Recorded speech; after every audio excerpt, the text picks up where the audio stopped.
January is a month of quiet magic, a time where the earth rests beneath winter's embrace, and we're invited to slow down, to reflect, and begin dreaming of what's to come. But how can we align with this energy as witches? How can we honor the cycle of nature while navigating the turning of the traditional calendar year? Well, in this video, I'm going to guide you through January's magical landscape, from lunar events and significant pagan dates to aligning with nature to meaningful rituals. We're going to explore how to make this month a really powerful start to your new calendar year.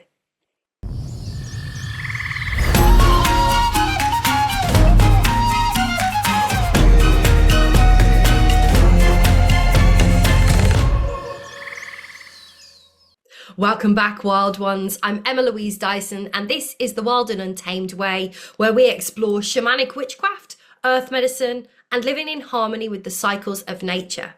Today, we're diving into the magic of January, and this isn't about rushing into action or forcing resolutions. It's about aligning with the quieter energies of winter and really creating space for intentions and renewal. January is often seen as a time for fresh starts and bold resolutions, but for witches, it's something deeper. This month carries the energy of transition, a bridge between the reflection of winter and the quiet planning that prepares us for growth in the spring. Named after Janus, the Roman god of beginnings and transitions, January invites us to look both backwards and forwards. It's a time to honor what has passed while planting seeds of what's to come. Yet the energy of January is not about rushing into action, right? I see it all over the place. Everybody's setting their resolutions and they're rushing into doing everything. But as I shared in my wintering video, which I'll link below somewhere, nature is still in its resting phase. The trees are bare, the ground is still, and many animals still remain in hibernation.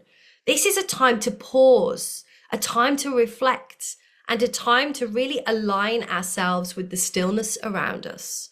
So instead of forcing growth when everything around us is still sleeping, January encourages us to plan and to dream and to prepare. So by working with the rhythms of the season, we can create resolutions and intentions that feel natural and aligned, not rushed or out of step with the energy of winter. So in this video, we're going to explore how to work with January's unique energy through astrology, pagan traditions, magical workings, and ways to connect with nature. Let's begin with lunar events that are going to guide us through this month.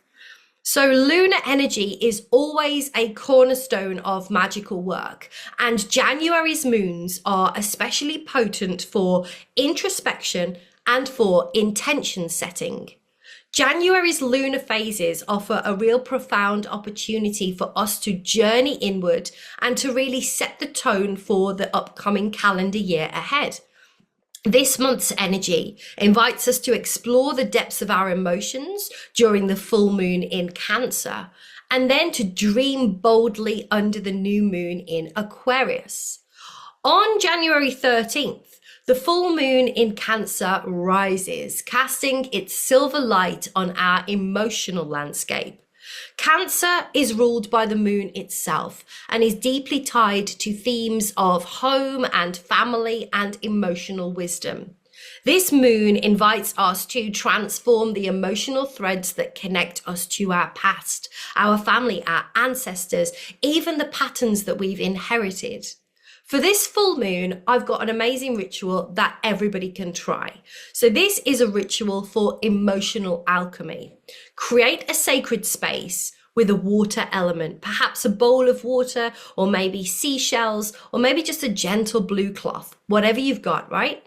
Light a silver or a white candle to honor the moon. Take a piece of string or ribbon and begin tying knots. Each knot that you tie represents an emotion, a memory, or a story that you feel bound by. Speak aloud what each knot symbolizes, whether it is fear, whether it is grief, whether it is some kind of limiting beliefs that you have inherited. Once the string is tied, you can then immerse it in a bowl of water, visualizing the water gently cleansing and transforming the energy that it holds. And when you're ready, lay that string out to dry under the light of the moon. You can keep it as a reminder of your transformation, or you can bury it in the earth as an offering of renewal. Just make sure if you're doing that, that you are using safe materials. Later in the month, on January the 28th, we move into the visionary energy of the new moon in Aquarius. This moon calls us to think beyond ourselves and to embrace innovation and to align with collective dreams. Aquarius reminds us that we're not limited by what is. We have the power to create what could be. So for this new moon, craft a future mirror ritual. Cleanse a small mirror with smoke or water or sound or whatever you want to use, and then hold the mirror in your hands, close your eyes, and envision your future self 1 year from now. Feel who you've become, the energy you embody, the presence that you carry, the dreams that you've manifested. And then when you're ready, simply open your eyes and speak directly to your reflection, calling forth this version of yourself. I see you, I honor you, I call you forth. Write down 3 aligned actions that this future self would take to bridge the gap between where you are now and where you would be then. And then place the mirror and your list on your altar to hold this vision in place. It's really, really simple, but it's really powerful. So these lunar phases guide us to really balance reflection with forward momentum. The full moon in Cancer is your anchor, helping you to heal and to transform your emotional roots, while the new moon in Aquarius is your compass, pointing you towards the bold, visionary future that you are ready to create. January is rich with opportunities to also honor pagan traditions and to connect with the deeper cycles of nature. While Imbolc or Imbolc traditionally falls in early February, many witches begin their preparations during the last weeks of January. I know I do, making it a really important time to cleanse and plan and align with the energy of renewal.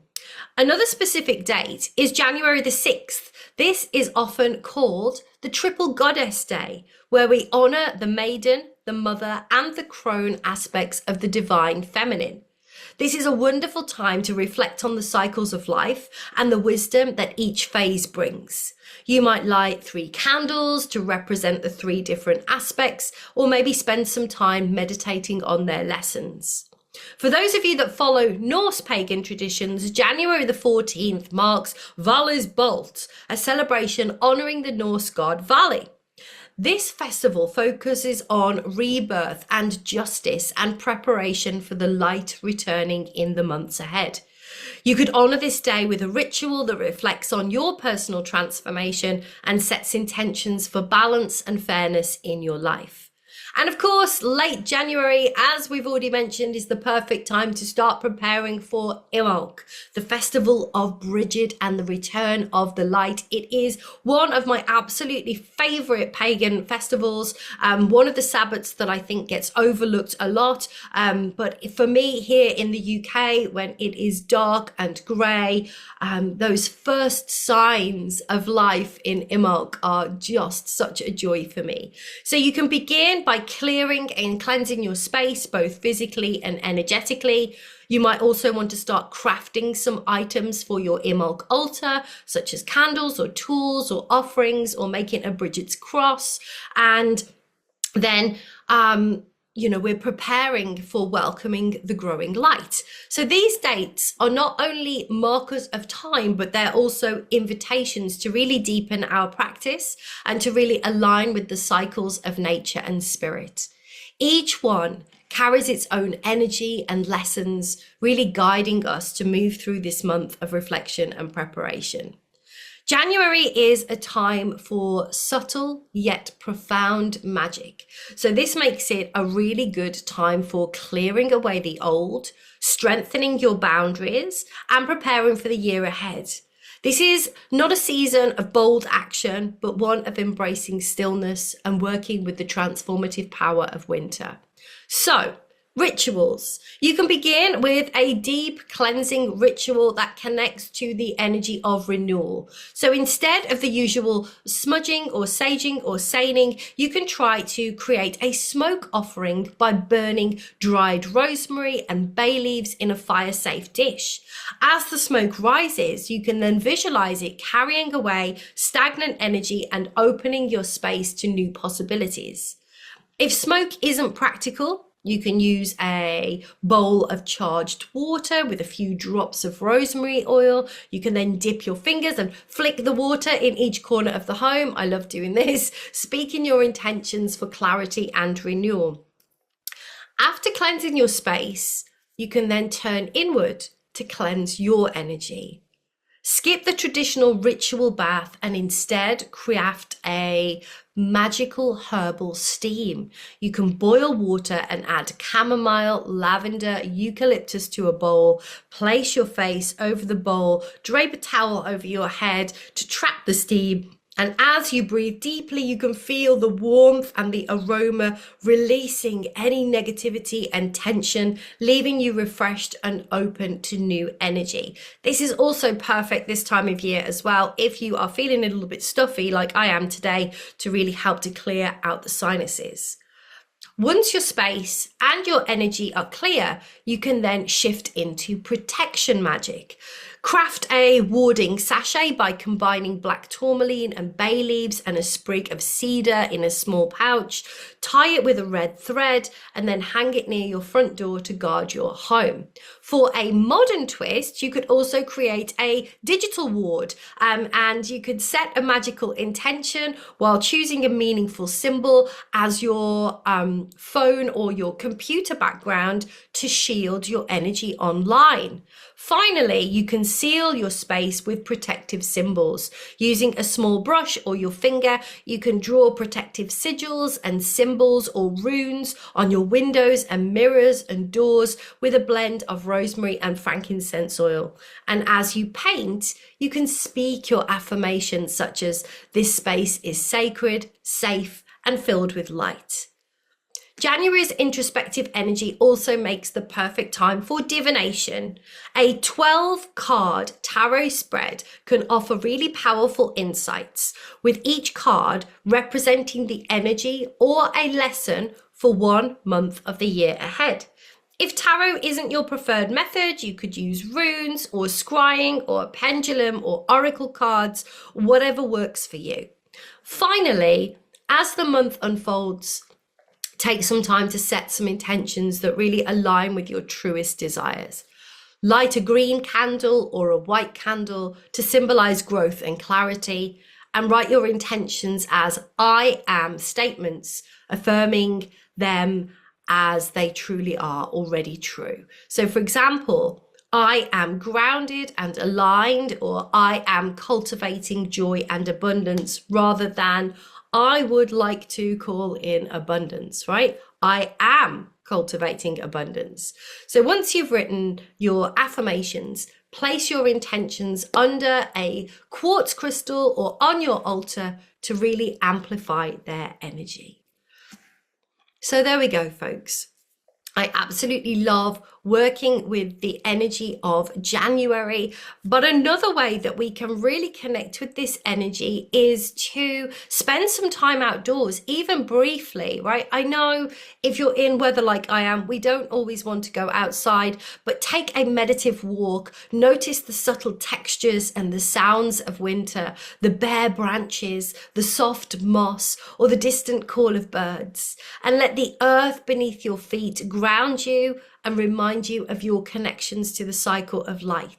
You can also bring nature into your practice by crafting with seasonal materials. You can create bird feeders from pine cones and peanut butter to nourish the wildlife, or you can gather fallen branches or sprigs of evergreen to build a winter altar or a protective wreath for your home. Winter's also a sacred invitation to rest. I actually slept for 13 hours a couple of nights ago, which is the first time I have done that in a long time. But just as the earth slows down, so too can we conserve our energy and focus inward.